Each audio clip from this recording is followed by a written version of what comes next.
While you're busy in this world, going to work, getting the kids to school, millions of other people are going about their daily routines in virtual worlds. And there are a lot of worlds to pick from. There's Second Life, World of Warcraft. There are even digital realms geared for kids like Barbie girls. Your virtual self, the person who lives in the digital community, is called an avatar. And you can make your avatar look just like anything you want to, from a human to a furry animal or to a way you wished you looked. And actually, in the spirit of the show, Science Friday today can be found in Second Life, because as we speak, while we're talking here, we're actually in two worlds. If you can log on and find us, my avatar is there as Ira Flatley. Just look for the guy in the SciFri t-shirt. This is an experiment for all of us.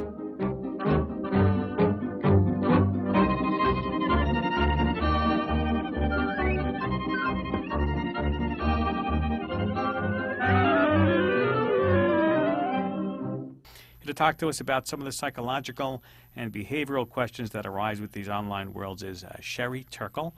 Why do we treat them like humans?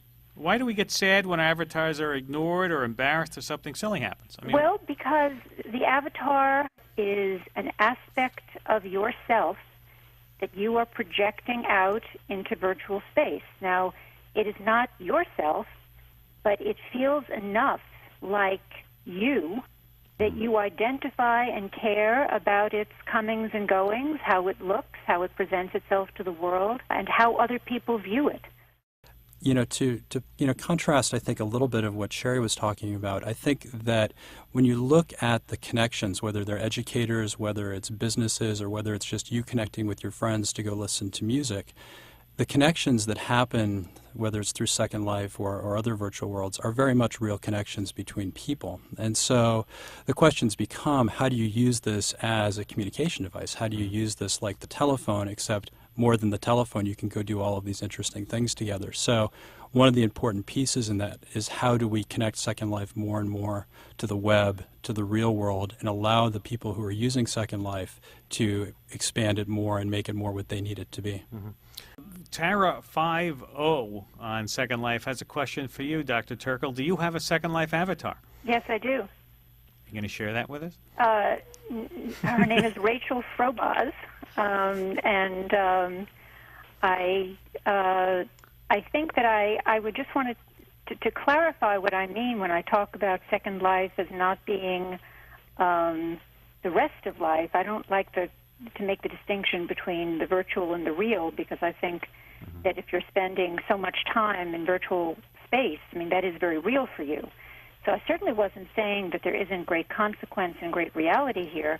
What I am saying is that when people go on Second Life and create a beautiful avatar, a beautifully dressed avatar, a wardrobe more elegant than they can have in the real life, a body more toned and perfect than they can have in real life, there's a certain kind of psychology to playing out this idealized aspect of yourself that we need to be attentive to. We also need to be attentive to the way in which people need spaces that psychoanalyst Eric Erikson called a moratorium space, a kind of time-out space where they can engage in identity play.